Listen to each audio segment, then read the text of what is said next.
الله أكبر الله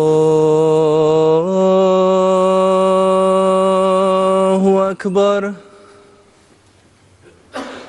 الله أكبر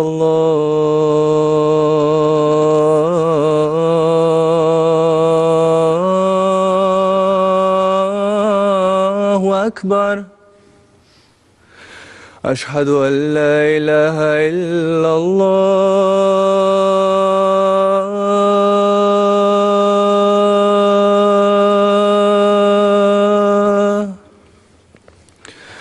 أشهد أن لا إله إلا الله.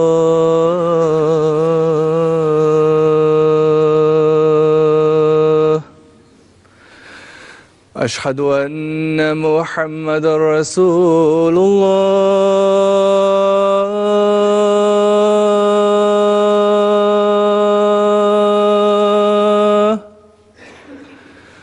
أشهد أن محمدا رسول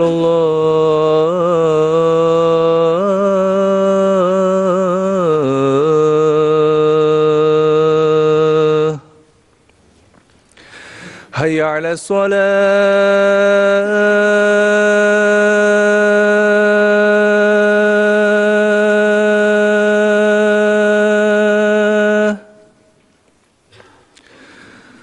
هيا على الصلاة.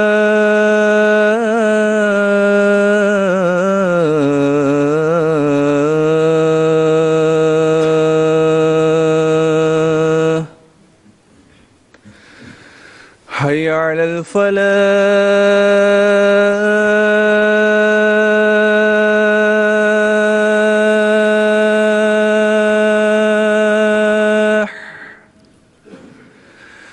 هيا على الفلاح.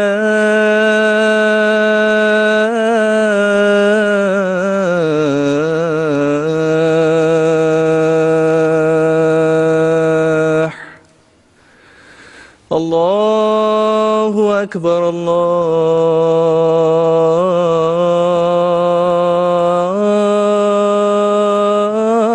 الله أكبر. لا إله إلا الله.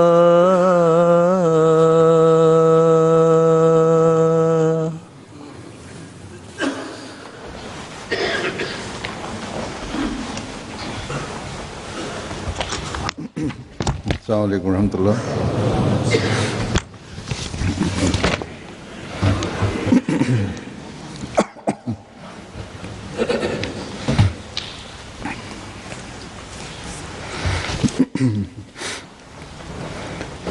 أشهد أن لا إله إلا الله وحده لا شريك له وأشهد أن محمدا عبده ورسوله. أما بعد فأعوذ بالله من الشيطان الرجيم. بسم الله الرحمن الرحيم. الحمد لله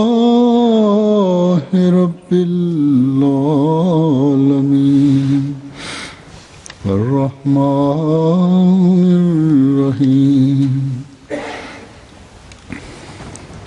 مالك يوم الدين. إياك نعبد وإياك نستعين.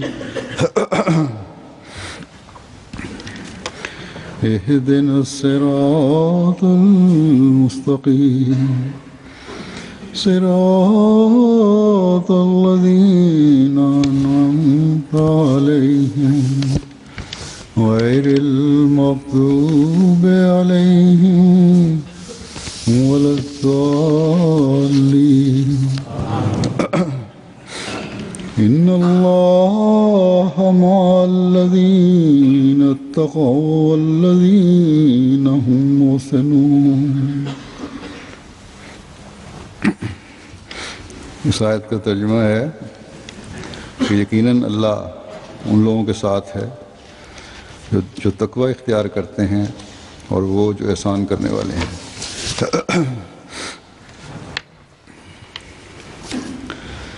حضرت مسیح موعود علیہ الصلوۃ والسلام فرماتے ہیں کہ قرآن شریف میں تمام احکام کی نسبت تقوی اور پرہیزگاری کے لیے بڑی تاکید ہے۔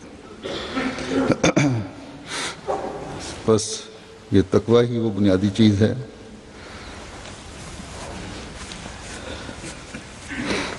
جو خدا تعالیٰ کا قرب دلاتی ہے۔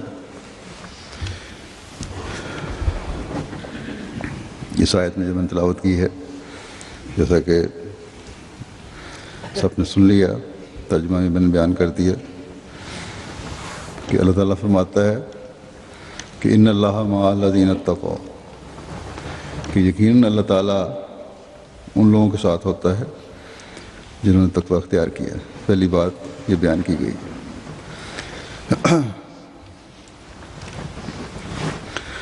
ان راستوں کو اختیار کیا، اللہ تعالیٰ ان لوگوں کے ساتھ ہے جنہوں نے ان راستوں کو اختیار کیا جو تقوی پر لے جانے والے راستے ہیں۔ بس اس بات سے یہ بات بھی واضح ہو گئی کہ دنیا میں دو طرح کے انسان ہیں، ایک وہ جو تقوی پر چلنے والے ہیں اور خدا تعالیٰ کی رضا کے حصول کے لیے اعمال صالحہ پہ چلانے والے ہیں، اور ہر نیکی اور ہر اچھے عمل کو کرنے کی کوشش کرنے والے ہیں تاکہ اللہ تعالیٰ کی رضا حاصل کریں، تاکہ اللہ تعالیٰ کا قرب حاصل ہو۔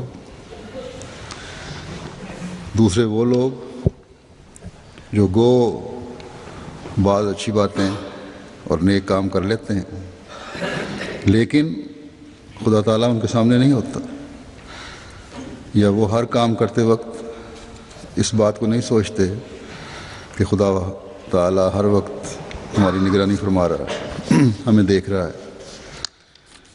اس دوسری قسم میں وہ لوگ بھی ہیں جو خدا تعالیٰ پر یقین رکھتے ہیں، یا کم از کم اتنا مانتے ہیں کہ ایک خدا ہے جو زمین و آسمان کا پیدا کرنے والا ہے، لیکن کوئی کام کرتے ہوئے، کوئی عمل کرتے ہوئے اللہ تعالیٰ کی رضا ان لوگوں کے پیش نظر نہیں ہوتی۔ کوئی نیک کام بھی کر رہے ہوں تو یہ مقصد نہیں ہوتا کہ خدا تعالیٰ کو راضی کرنا ہے۔ اور دوسرے وہ جو سرے سے خدا تعالیٰ پر یقین ہی نہیں رکھتے، اللہ تعالیٰ کے وجود پر یقین نہیں رکھتے، اللہ تعالیٰ کے وجود کے منکر ہیں۔ ان دونوں قسم کے لوگوں کے ساتھ اللہ تعالیٰ فرماتا ہے کہ میں نہیں ہوتا، میں ان لوگوں کے ساتھ ہوتا ہوں جو پہلی قسم کے لوگ ہیں، جو تقوی پر چلنے والے ہیں۔ لیکن اللہ تعالیٰ کی صفت ربوبیت تقوی پر نہ چلنے والوں کو بھی بعض چیزوں سے، بعض نعمتوں سے اتنا ہی نواز رہی ہوتی ہے جتنا ایک متقی کو، لیکن یہ صرف دنیاوی چیزوں میں حصہ ہے۔ مثلا سورج کی روشنی ہے، ہوا ہے، ان چیزوں سے ایک مومن متقی بھی اتنا ہی فیض پا رہا ہوتا ہے جتنا ایک دہریہ۔ یا دنیاوی چیزیں ہیں، مثلا سائنس میں ترقی سے، یا نئی جو دنیاوی تعلیم ہے، تجربات ہیں، نئی ایجادات ہیں، ان کے لیے دماغ لڑانے کے بعد ان سے حاصل شدہ نتائج سے ایک دہریہ بھی محنت کا اتنا ہی پھل لے گا جتنا کہ ایک متقی اور پرہیزگار۔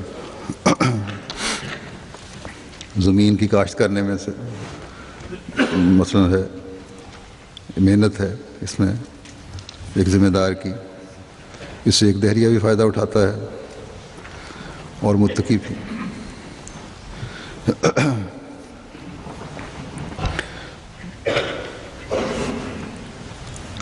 جو تقوی پر نہ چلنے والے ہیں، جو دہریہ ہیں، خدا تعالیٰ کو نہ ماننے والے ہیں، ان پر بھی اگر اللہ تعالیٰ کی صفت ربوبیت اور رحمانیت کام نہ کر رہی ہو تو ایک لمحہ کے لیے بھی ان کی زندگی گزارنا مشکل ہے.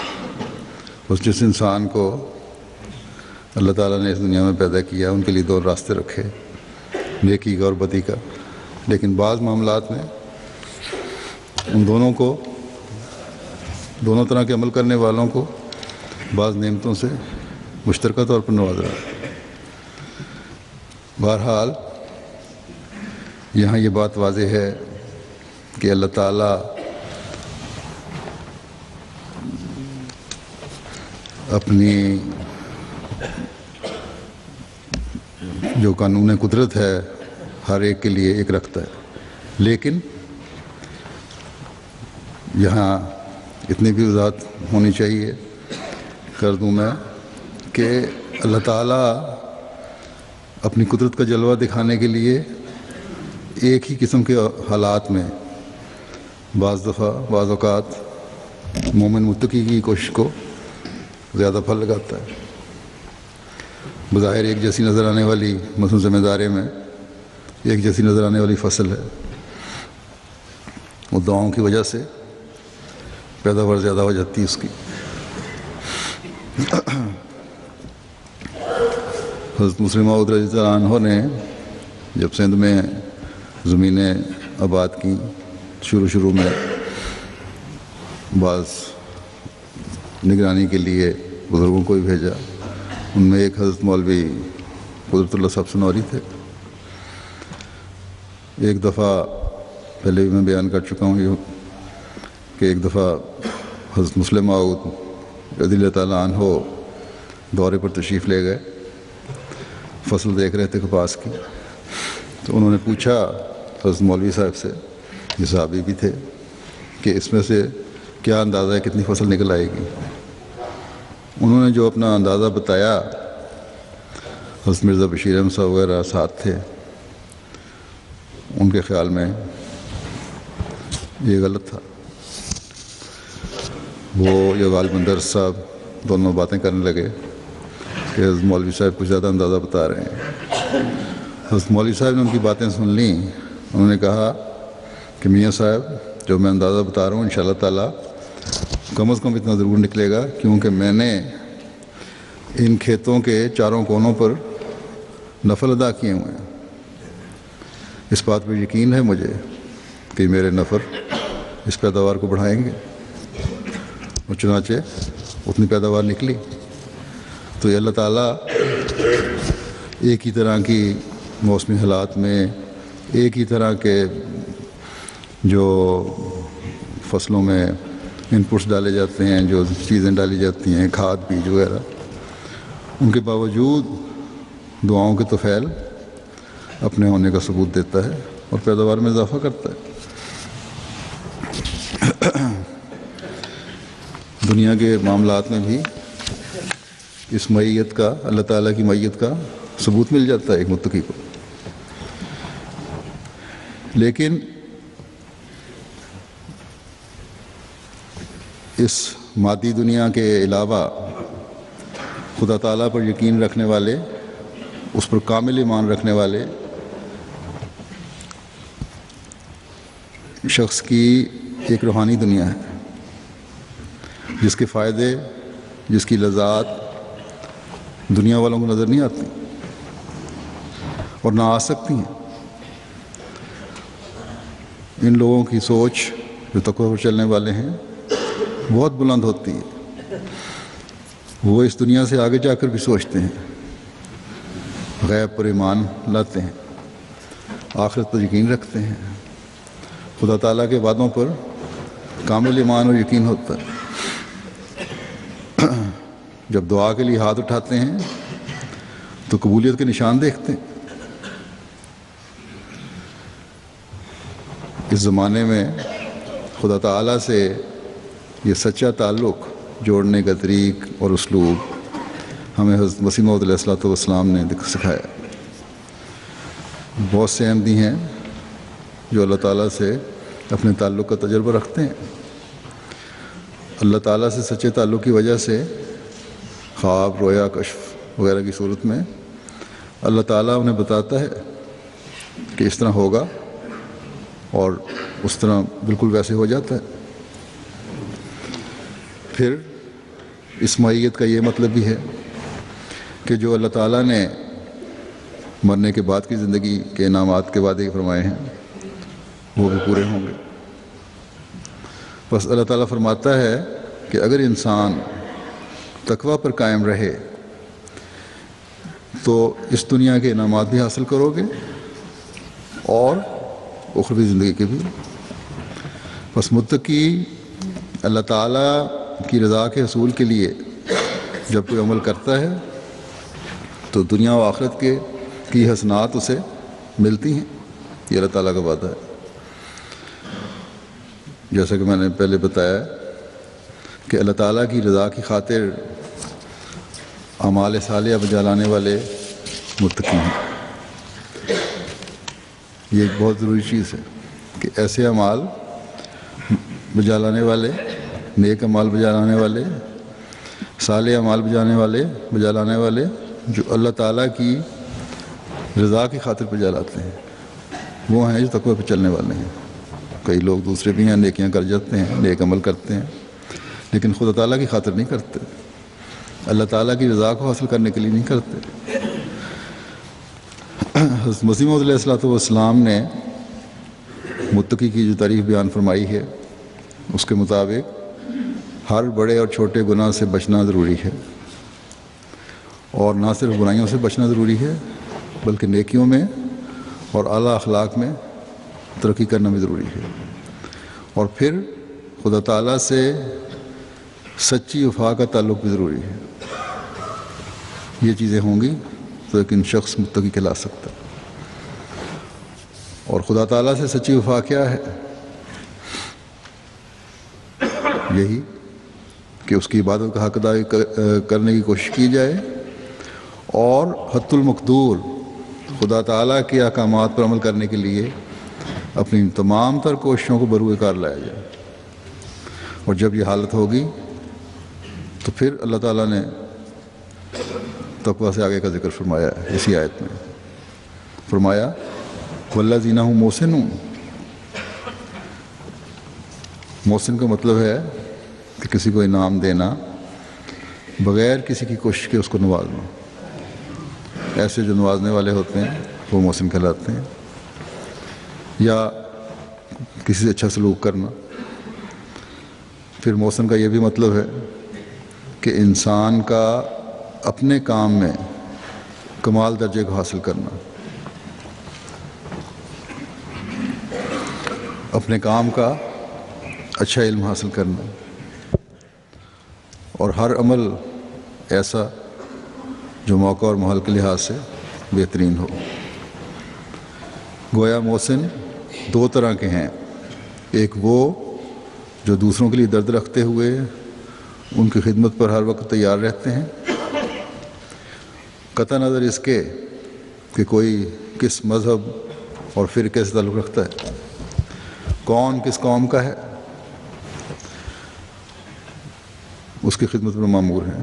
کوشش ہوتی ہے کہ ہم انسانیت کی خدمت کریں۔ اور پھر یہ بھی کہ وقت پڑنے پر دوسرے کے کام آ کر اس کی خدمت میں اس حد تک بڑھ جائیں کہ جس حد تک آسانیاں پیدا کر سکتے ہیں دوسرے کے لیے کی جائیں۔ بس ہر احمدی کا فرض ہے کہ اس جذبے کے تحت ہمیں انسانیت کی خدمت کرنی چاہیے، اور اللہ تعالیٰ کے فضل سے اس جذبے کے تحت احمدی، بہت سے احمدی ہیں جو خدمت کرتے ہیں، کام کرتے ہیں۔ بے شک وہ مومن تو ہوتے ہیں، لیکن محسن تو ہوتے ہیں، لیکن احسان جتانے والے نہیں ہوتے. محسن وہ نہیں جو احسان کر کے احسان جتائے، کیونکہ اگر احسان جتا دیا تو تقویٰ اور اچھے خلق کا اظہار نہیں ہوگا. پھر تقویٰ تبھی ہے جب احسان کر کے پھر احسان جتایا نہ جائے. بس جب ہمارے مثال میں دیتا ہوں، ہمارے انجینئرز ہیں، لڑکے والنٹیئرز جاتے ہیں، نوجوان لڑکے ہیں، ڈاکٹر ہیں یا دوسرے شعبوں سے تعلق رکھنے والے ہیں. افریقہ میں مثلاً بہت سارے پروجیکٹ شروع ہیں، ان میں کام کرنے کے لیے جاتے ہیں. مقامی محروم لوگوں کو پینے کے پانی مہیا کرنے کے لیے ہینڈ پمپ لگا رہے ہیں، بجلی مہیا کرنے کی کوشش کر رہے ہیں، ان کے لیے اسکول بنا رہے ہیں تاکہ ان کے لیے تعلیم کی سہولتیں آسان ہو جائیں. کلینک اور ہاسپٹل بنا رہے ہیں تاکہ صحت کی سہولیات میں مہیا کرنے کے لیے مہیا ہو کر ان میں آسانیاں پیدا ہوں، ان کی تکلیفوں کو دور کیا جائے. اور پھر ہمارے ٹیچر اور ڈاکٹر وہاں کئی سال رہ کر خدمات سر انجام دیتے ہیں. نامساعد حالات میں وہاں رہتے ہیں. بعض ایسی جگہ بھی ہیں جہاں بجلی نہیں، پانی نہیں، لیکن وہاں جا کے رہتے ہیں، خدمت کے جذبے کے تحت رہتے ہیں. ان لوگوں میں شمار ہونے کے لیے جاتے ہیں وہاں جن کا شمار محسنین میں ہوتا ہے. تو یہ وہ خدمت اور نیک سلوک ہے جو کسی معاوضے کی لالچ میں نہیں ہوتا، بلکہ خالصتاً اللہ تعالیٰ کا تقوی دل میں رکھتے ہوئے انسانیت کی خدمت کے لیے ہوتا ہے.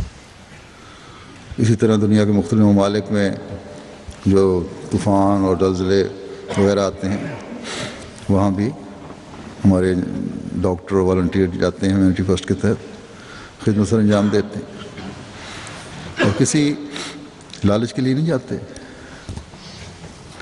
بلکہ خالصتاً اللہ تعالیٰ کی رضا حاصل کرنے کے لیے جاتے ہیں. اور بھی بہت سارے لوگ ہیں جو خدمت کر رہے ہوں گے، لیکن ان کے پیش نظر اللہ تعالیٰ کی رضا نہیں ہوتی. تو جو لوگ خدمت کر رہے ہیں، نیک سلوک کر رہے ہیں، اپنے علم اور عمل سے دوسروں کے فائدہ پہنچا رہے ہیں، اور صرف اس لیے کہ خدا تعالیٰ کو راضی کرنا ہے، تو یہ وہ لوگ ہوتے ہیں جو متقی بھی ہیں اور محسن بھی ہیں. جیسا کہ میں پہلے بھی خود میں بتا چکا ہوں کہ احمدی انجینئرز جو ہیں، انہوں نے بورکینا فاسو میں ایک ماڈل ولیج بنایا جس میں بجلی، پانی کی سہولت ہے، پکے footpath, street lights, community centre جو مقامی ضرورت کو پورا کرنے والا ہے، جمع ہو کے اپنے فنکشن کرتے ہیں اس میں. اسی طرح چھوٹے سے گرین ہاؤس ہیں جس میں سبزیاں وغیرہ لگائی جاتی ہیں جو مقامی ضرورت کو پورا کر سکیں، اس کو پانی مہیا کرنا اریگیشن کے لیے. اسی طرح ہینڈ پمپ وغیرہ مختلف دیہاتوں میں لگا رہے ہیں ہمارے آدمی. تو جب یہ کام کر رہے ہوتے ہیں، کام مکمل ہو جاتا ہے، تو وہاں کے مقامی لوگوں کی خوشی جو ہوتی ہے وہ دیکھنے والی ہوتی ہے. جب یہ تصویریں لے کے آتے ہیں یہاں تو احساس ہوتا ہے کہ کتنا بڑا کام ہے جس کو ہم تو معمولی سمجھ رہے تھے، لیکن ان لوگوں کے نزدیک اس کی کتنی اہمیت ہے. کس طرح خوشی ہے ان کے چہروں پر. جو 5-5 میل سے ایک بالٹی اٹھا کے سر پہ لے کے آ رہا ہو 8-10 سال کا بچہ، اس کے لیے تو ایک نعمت ہے کہ اس کو گھر میں صاف پینے کا پانی مل جائے. اب یہ سب کام جو ہے یہ کسی بدلے کے طور پر تو نہیں ہو رہا، اور نہ ہی کبھی احسان جتایا جاتا ہے، بلکہ ہمارے نوجوان اور انجینئر جب کام کر کے واپس آتے ہیں تو شکر گزار ہوتے ہیں کہ ہمیں آپ نے موقع دیا ہمیں، اور یہ بھی وعدہ کرتے ہیں کہ انشاءاللہ تعالیٰ آئندہ بھی جائیں گے۔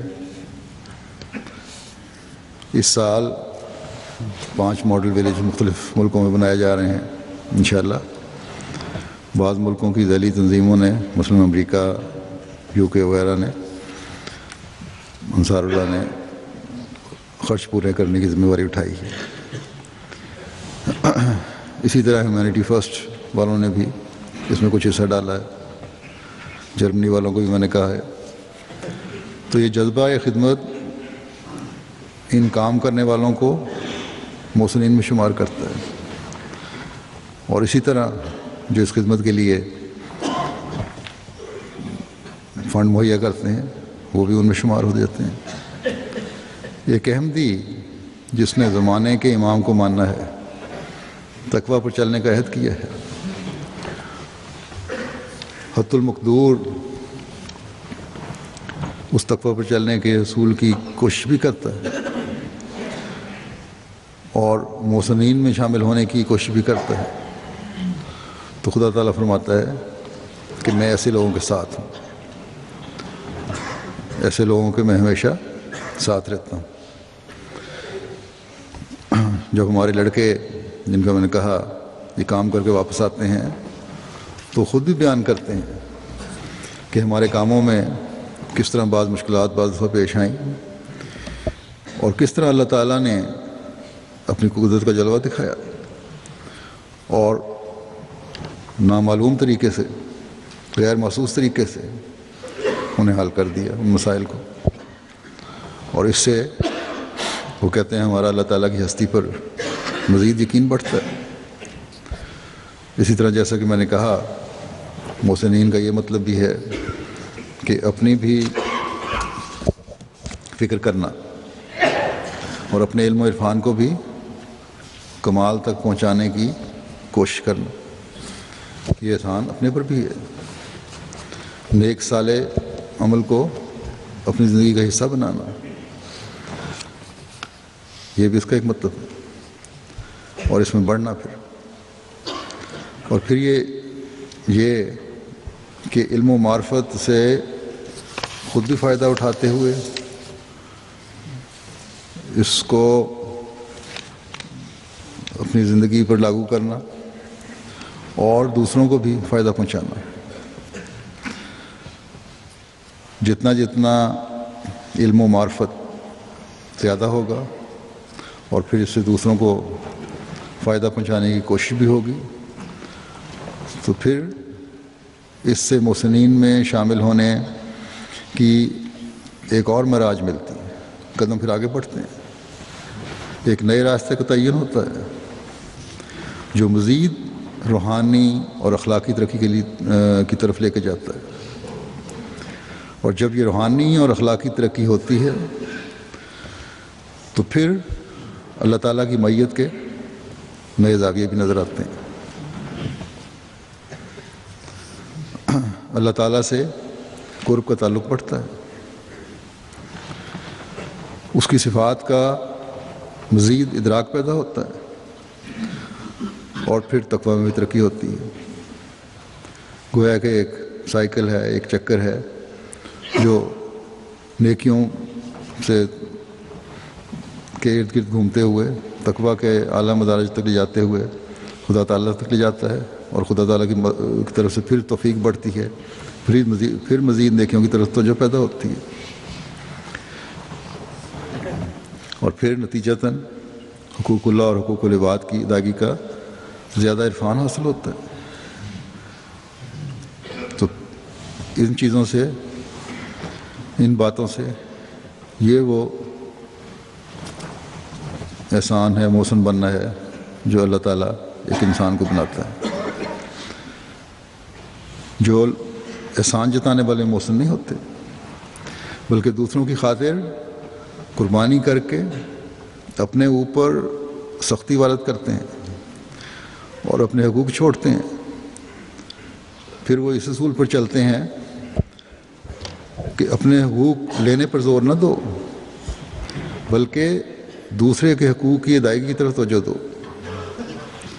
میں اکثر غیروں کے سامنے جو بھی لیڈر ملتے ہیں یا دنیا دار بعض لوگ یہ اسلام پہ اعتراض کرنے والے یا اسلام کی تعلیم کو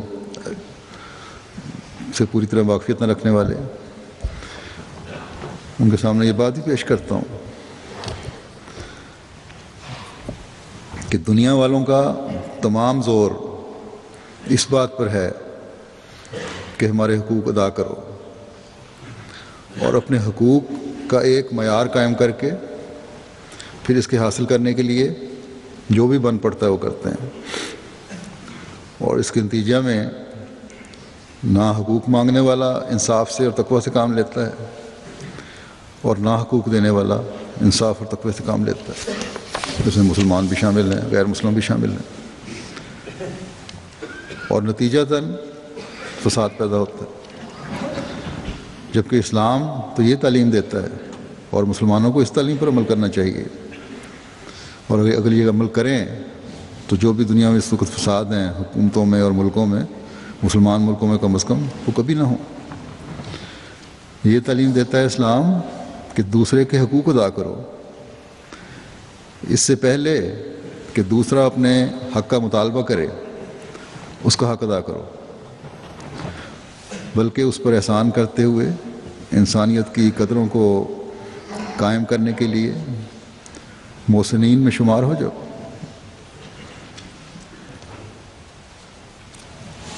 ان کو ان کی ضروریات کا بڑھ کر خیال رکھو۔ حدیث میں آیا ہے مثلاً ملازمین کے بارے میں، خادموں کے بارے میں، کہ جو خود پہنو اپنے غریب ملازموں کو پہناؤ، جو خود کھاؤ اسے کھلاؤ۔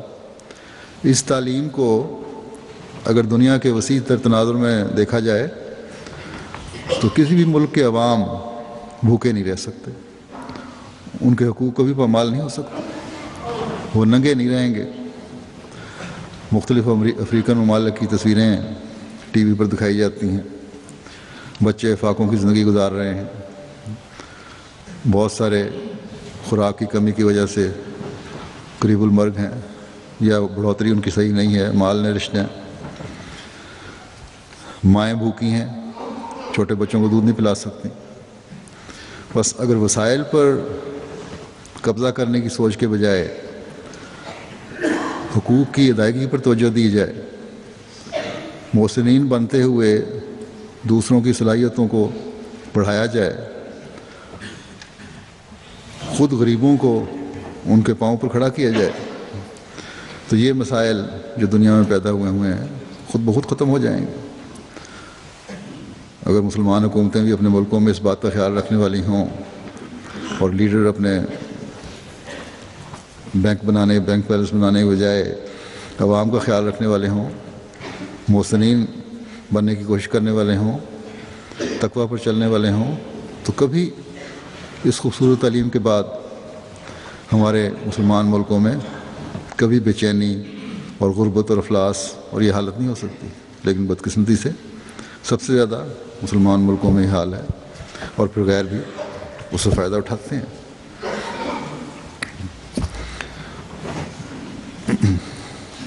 تو جب بھی میں نے یہ بیان کیا لوگوں کے سامنے کہ اگر یہ صورتحال ہو، تم لوگ بھی اگر انصاف سے کام لیتے ہوئے کام کرو، تو یہ جو مسائل دنیا میں پیدا ہوئے ہیں یہ خود بخود ختم ہو جائیں گے۔ اس پر اکثر یہی کہتے ہیں کہ اصل یہی چیز ہے، اور یہ بڑی اسلام کی خوبصورت تعلیم ہے، لیکن جب اپنی مجلسوں میں واپس جاتے ہیں تو پھر ذاتی مفادات آڑے آ جاتے ہیں، یعنی ملکی اور قومی مفادات کی دوڑ شروع ہو جاتی ہے۔ ملکی مفادات ضرور ہونے چاہیے اگر وہ حق اور انصاف پر قائم رہتے ہوئے ہوں، دوسروں کو حق مار کے نہ ہوں، تو پھر ضرور ان پر عمل ہونا چاہیے۔ اور ظاہر ہے کہ پہلے خود انسان اپنے آپ کو سنبھالتا ہے، اسی طرح ملکوں کا فرض ہے کہ اپنے آپ کو سنبھالیں، لیکن دوسروں کے دولت پر قبضہ کرنے کے لیے اپنے ملکی مفادات کی آڑ کے بہانے بنانا، یہ چیز غلط ہے۔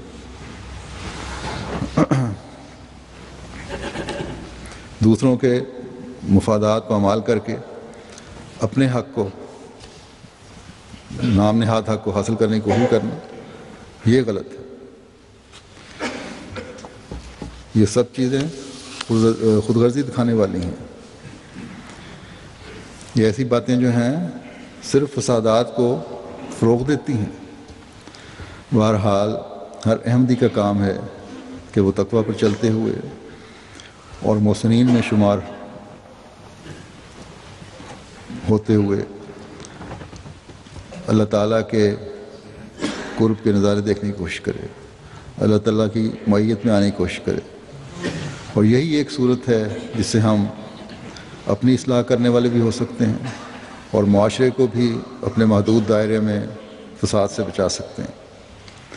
ہمیں کوشش کرنی چاہیے کہ صفات اللہ بنتے ہوئے اللہ تعالیٰ کی صفات اپنے دائرے میں اپنی استعدادوں کے مطابق اختیار کرنے کی کوشش کریں، حقوق العباد کی ادائیگی میں کی طرف توجہ دیں، ادائیگی کے لیے تیار رہیں، تو یہ دنیا کی نعمتیں ہماری خادم بن جائیں گی۔ ہماری زندگی میں ان دنیاوی چیزوں کی حیثیت آسان بھی ہو جائے گی، اور پھر وہی بات کہ پھر تقویٰ میں ترقی ہوگی جب خالصتاً اللہ تعالیٰ کی خاطر انسان یہ کام کر رہا ہوگا۔ غرض کہ جس زاویے سے بھی ہم دیکھیں، ہماری سوچوں کا محور خدا تعالیٰ کی رضا ہونا چاہیے۔ اللہ تعالیٰ نے اس مضمون کو کہ احسان کرنے والوں کو وہ کس طرح نوازتا ہے، قرآن کریم میں ایک جگہ اس طرح بیان فرمایا ہے،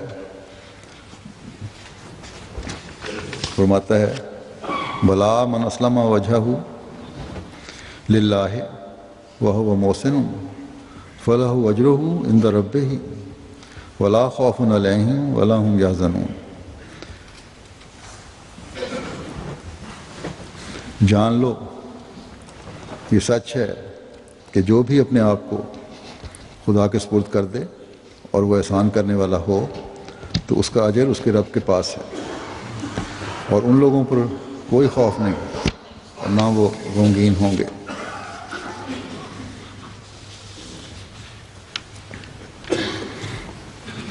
بس اللہ تعالیٰ فرماتا ہے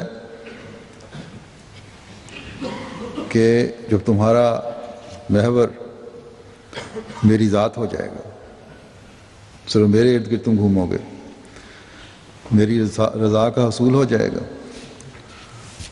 کلیتاً جب ایک مومن متقی بندہ اپنے آپ کو خدا تعالیٰ کے سپرد کر دیتا ہے تو پھر اللہ تعالیٰ خود اس کا متکفل ہو جاتا ہے،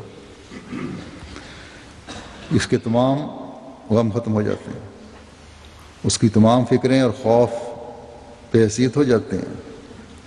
جو شخص اپنا سب کچھ اللہ تعالیٰ کے سپرد کرتے ہوئے اس کے آگے خالص ہو کر جھکنے والا بن جائے، محسن ہوتے ہوئے ان تمام اپنی تمام تر صلاحیتیں خدمت خلق اور خدمت انسانیت کے لیے صرف کر دے، تو اس کو کیا غم اور خوف ہوگا۔ یہ دونوں کام ایسے ہیں جو بندے کو خدا تعالیٰ کی پیار کی آغوش میں لے آتے ہیں، حقیقی تقویٰ کی پہچان ہے۔ حضرت مسیح موعود علیہ السلام ایک جگہ فرماتے ہیں کہ متقی بننے کے واسطے یہ ضروری ہے کہ بعد اس کے کہ موٹی باتیں جیسے زنا، چوری، تلف حقوق، ریا، عجب، حقارت، بخل کے ترک میں پکا ہو تو اخلاق رذیلہ سے پرہیز کر کے ان کے بالمقابل اخلاق فاضلہ میں ترقی کرے، لوگوں سے محبت، خوش خلقی، ہمدردی سے پیش آوے، خدا تعالیٰ کے ساتھ سچی وفا اور صدق دکھلاوے، خدا کے مقام میں محمود تلاش کرے۔ ان باتوں سے انسان متقی کہلاتا ہے، اور جو لوگ ان باتوں کے جامع ہوتے ہیں وہی اصل متقی ہوتے ہیں۔ یعنی اگر ایک ایک خلق فردن کسی میں ہو تو اسے متقی نہ کہیں گے جب تک بحیثیت مجموعی اخلاق فاضلہ اس میں نہ ہوں. اور ایسے ہی شخصوں کے لیے لا خوف علیہم ولا هم یحزنون ہے. اور اس کے بعد ان کو کیا چاہیے؟ اللہ تعالیٰ ایسوں کا متولی ہو جاتا ہے، جیسا کہ وہ فرماتا ہے وَهُوَ يَتَوَلَّى الصَّالِحِينَ، یعنی ان نیکیوں کے ساتھ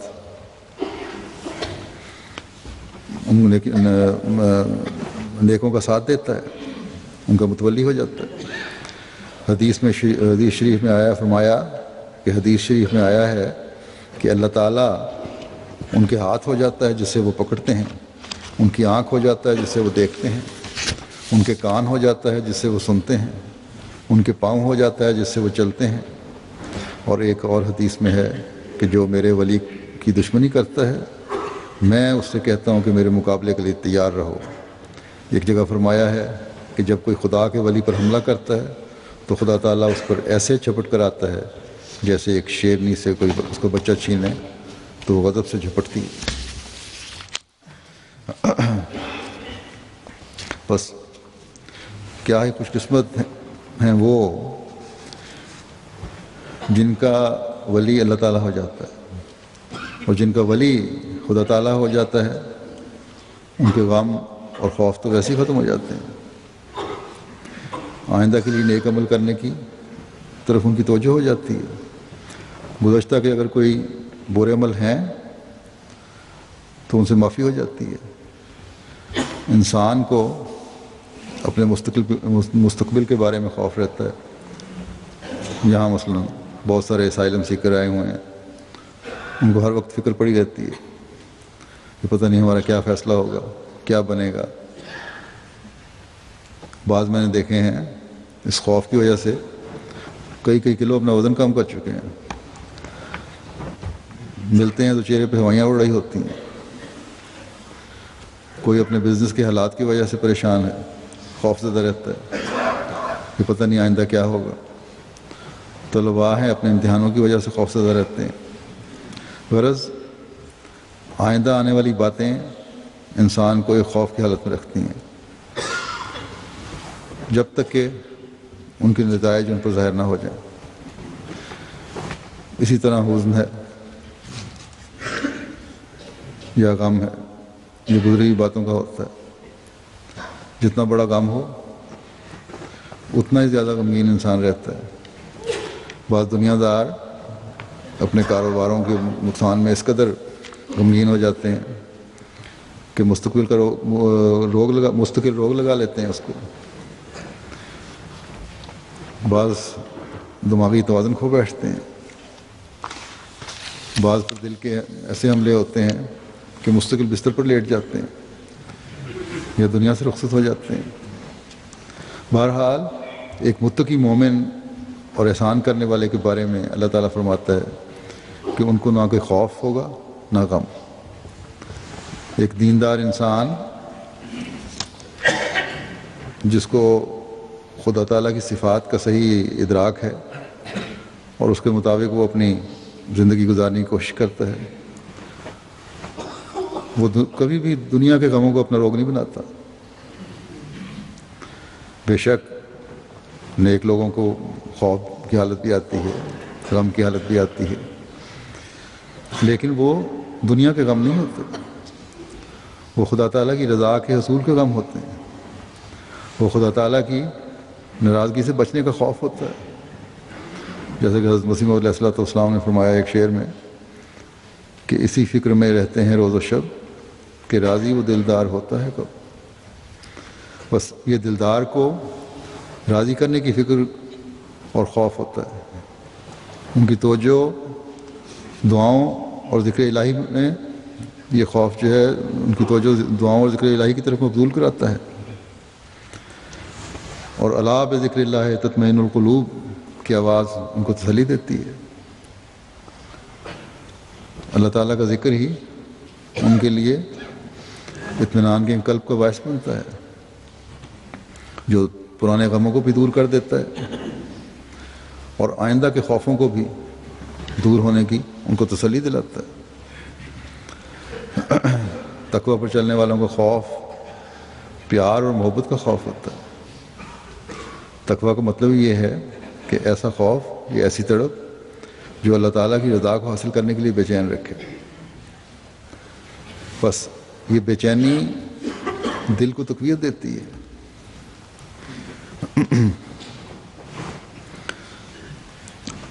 اللہ تعالیٰ کی رضا کو حاصل کرنے والا بناتی ہے۔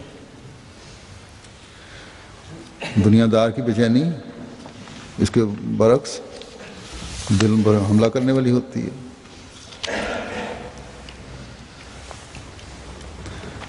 اللہ تعالیٰ کا تقویٰ اختیار کرنے والا، محسنین میں شمار ہونے والا، حقوق اللہ اور حقوق العباد کی ادائیگی کی طرف توجہ رکھتا ہے اور اپنے اعمال پر نظر رکھتا ہے، اور پھر اللہ تعالیٰ کے فضلوں کا مورد بنتا ہے۔ بس یہ فرق ہے دنیا دار اور دیندار کے غم اور خوف میں۔ بس ایک احمدی کو اپنی حالتوں میں ایسی پاک تبدیلی پیدا کرنے کی ضرورت ہے جو اسے تقویٰ پر چلائے رکھنے والی ہو اور محسنین میں شمار کروانے والی ہو، تاکہ اللہ تعالیٰ کا قرب ہمیں ہر آن حاصل رہے، جو ہمیں دنیا اور آخرت کے خوفوں سے دور رکھے۔ ہمارے غم اگر کوئی ہیں تو صرف ایسے ہوں جو خدا تعالیٰ کی محبت کو دل میں بسانے کے لیے ہوں۔ اللہ تعالیٰ کے احسانات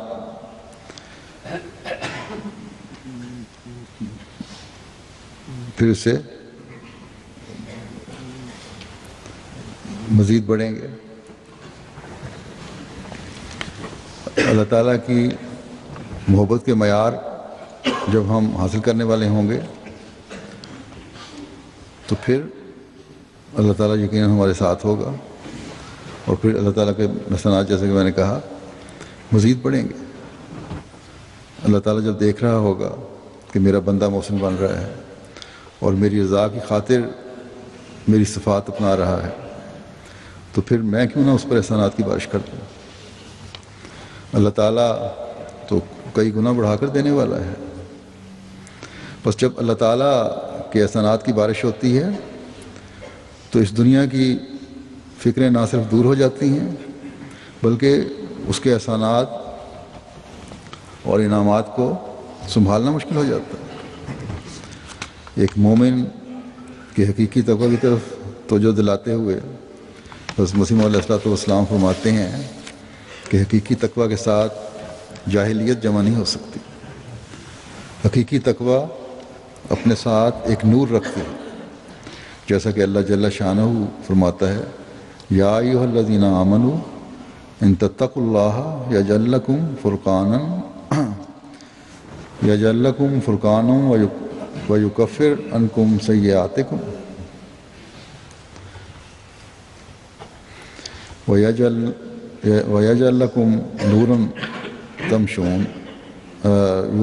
تمشون بہ، یعنی اے ایمان والو، اے ایمان لانے والو، اگر تم متقی ہونے پر ثابت قدم رہو اور اللہ تعالیٰ کے لیے اتقاء کی صفت میں قیام اور استحکام اختیار کرو تو خدا تعالیٰ تم میں اور تمہارے غیروں میں فرق رکھ دے گا۔ وہ فرق یہ ہے کہ تم کو ایک نور دیا جائے گا جس نور کے ساتھ تم اپنی تمام راہوں میں چلو گے، یعنی وہ نور تمہارے تمام افعال اور اقوال اور قوا اور حواس میں آ جائے گا۔ تمہاری عقل میں بھی نور ہوگا، تمہاری ایک اٹکل کی بات میں بھی نور ہوگا، اور تمہاری آنکھوں میں بھی نور ہوگا، اور تمہارے کانوں اور تمہاری زبانوں اور تمہارے بیانوں اور تمہاری ہر ایک حرکت اور سکون میں نور ہوگا، اور جن راہوں میں تم چلو گے وہ راہ نورانی ہو جائے گی۔ غرض جتنی تمہاری راہیں، تمہارے قوا کی راہیں، تمہارے حواس کی راہیں ہیں، وہ سب نور سے بھر جائیں گی اور تم سراپا نور ہی نہیں چلو گے۔ بس جب ایسی حالت میں اللہ تعالیٰ کا بندہ آ جاتا ہے یا آنے کی کوشش کرتا ہے تو پھر اس کے مخالفین بھی اللہ تعالیٰ کی گرفت میں آ جاتے ہیں۔ اللہ تعالیٰ کرے کہ ہم اس معیار کو حاصل کرنے والے ہوں جہاں ہم فیض پانے والے بھی ہوں، ہم فیض پہنچانے والے بھی ہوں، اور مخالفین سے ہم بچتے چلے جائیں، مخالفین کے ہر شر ان پر اٹھنے والے ہوں۔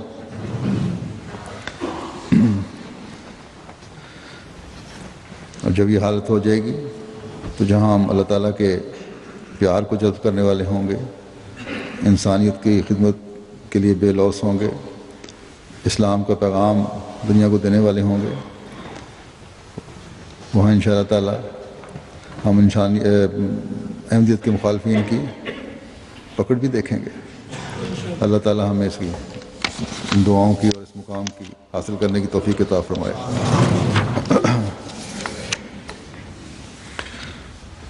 آج بھی میں ایک نماز جنازہ غائب پڑھاؤں گا جو مکرم ڈاکٹر محمد عامر صاحب ڈسپینسر کا ڈاکٹر کہلاتے تھے، یہ ڈسپینسر ہرنائی بلوچستان کے رہنے والے تھے۔ ان کو 1 دسمبر 2011 کو کلینک میں داخل ہو کر کچھ نامعلوم افراد نے فائرنگ کر کے شہید کر دیا تھا۔ ان کی شہادت کی اطلاع بڑی لیٹ ملی ہے کیونکہ وہاں جماعت نہیں تھی، اس لیے پتہ نہیں لگ سکا، اور ان کی اہلیہ بھی ہرنائی ہسپتال میں کام کر رہی تھی۔ یہ قائد آباد ضلع خوشاب میں جماعت میں شامل ہوئے تھے، اپنے خاندان میں اکیلے احمدی تھے، اور بس ایک ایسی تنظیم سے ان کا تعلق تھا جو پاکستان میں اپنی شدت پسندی بڑی مشہور ہے، اور وہ لوگ کبھی برداشت نہیں کر سکتے کہ ان میں کا کوئی آدمی بیعت کر لے، احمدیت میں شامل ہو جائے۔ بہرحال یہ بھی ایک وجہ ہو سکتی ہے۔ یہ خاندان مظفر گڑھ کا رہنے والا تھا۔ 1994 میں انہوں نے بیعت کی تھی، 98 میں ان کی شادی ہوئی، 2 چھوٹے چھوٹے بچے ہیں، اور بڑے نیک فطرت اور مخلص انسان تھے۔ اللہ تعالیٰ مرحوم سے مغفرت کا سلوک فرمائے، درجات بلند فرمائے، انہیں اپنی رضا کی جنتوں میں داخل فرمائے، اور ان کے لواحقین کو صبر جمیل عطا فرمائے۔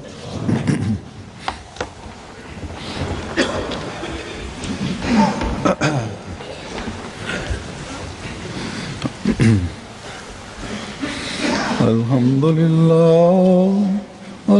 لله نحمده ونستعينه ونستغفره ونؤمن به ونتوكل عليه ونعوذ بالله من شرور أنفسنا ومن سيئات أعمالنا،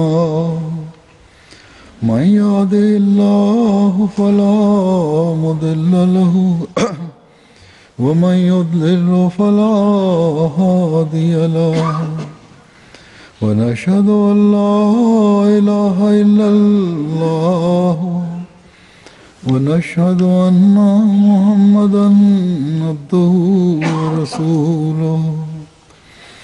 عباد الله رحمكم الله، إن الله يأمر بالعدل والإحسان وإيتاء ذي القربى